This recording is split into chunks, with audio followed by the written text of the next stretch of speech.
Zoom coming to Chromebooks, Tesla recalled in China, Amazon shock waste disclosure, iPhone camera, and more in today's tech news.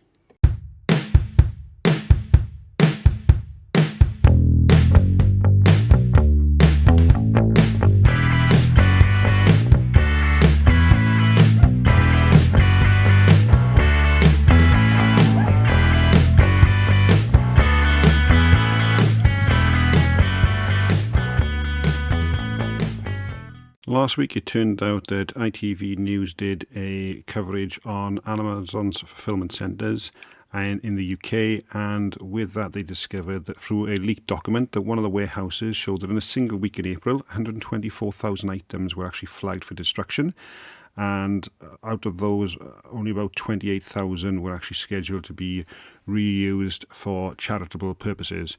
Now, this actually has been an eye-opener, and apparently it is something that's quite common across Amazon globally, and some of these items are actually still in packages, hadn't been used, weren't returns and things like that. So that's quite a shocking and obviously bad for the environment.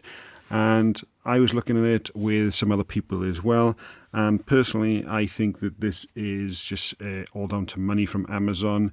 However, I personally can't see a way where they can't take things like the computers, including Apple devices, and either send them back to these companies for them to be recycled responsibly, or even donate them to schools. Now, I know in the US and the UK, schools are severely underfunded, so they could actually send it to those to be used. A local school during the pandemic last year was struggling for computers for people to use at home, including tablets, and there was a voluntary drive asking anybody who had any old device they didn't want to donate them to the schools so they could get them out to the kids so they could learn online. And by doing that, Amazon could then use that as a tax write-off as well, so that would be looking better not only financially for those, but it also would be a win in the public's opinion as well. Now, if you are interested in this story, we do take a much deeper dive on that in the Essential Apple, and that will be coming out this week, so we will be tweeting that episode out once it comes, so stay tuned on our Twitter and Facebook.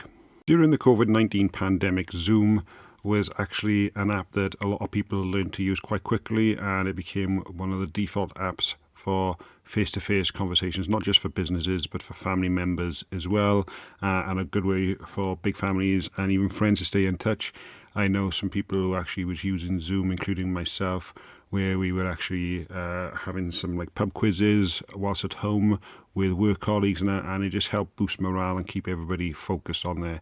So since then, Zoom has quietly announced that this week it will be start releasing a brand new progressive web app on June the 29th that will offer a better overall experience for Chromebook owners using the service. The app will be available for installation through the Google Play Store, and that's something that they actually started doing last year, so that's actually going to be better. I was looking at getting a Chrome device for my kids. We were using Windows machines, Mac machines as well, and I even took an old Windows machine that didn't really work very well, and I actually turned that into a Chromebook. And it was okay, but it was really lacking some of the app aspects that you really wanted. So the fact that Zoom is actually going to be doing this is something that I'm personally quite excited for, and hopefully we'll see more companies doing this to support the Chromebooks on there.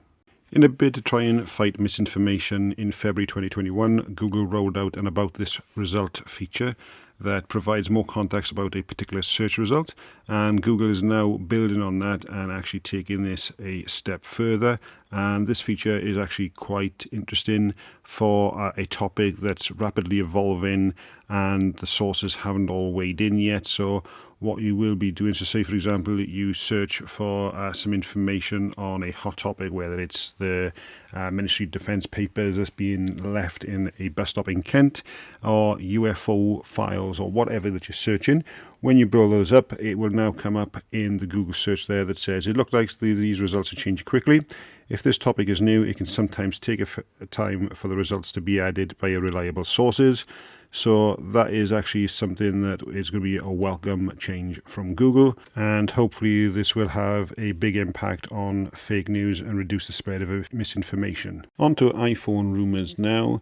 Apple analyst Ming-Chi Kuo has said that the 2021 iPhone models, whether it be the iPhone 12s or iPhone 13, depending on how Apple names them, will have new wide-angle lens and telephoto lens models with autofocus feature on the Pro models only.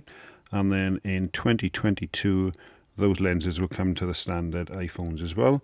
And to be honest, that kind of makes sense. In the past, Apple made sure that the larger iPhones had the better camera, and then they changed that in and named them the Pro model phones as well. So at the moment you can get smaller iPhone Pro model, and then you've got the Pro Max as well. So obviously if they continued that lineup, you'll have better cameras.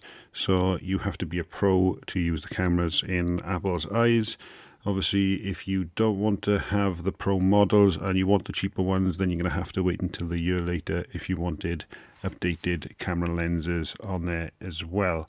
Quo also added that the ultra-wide sensor will get a hardware refresh and use 6 elements instead of 5.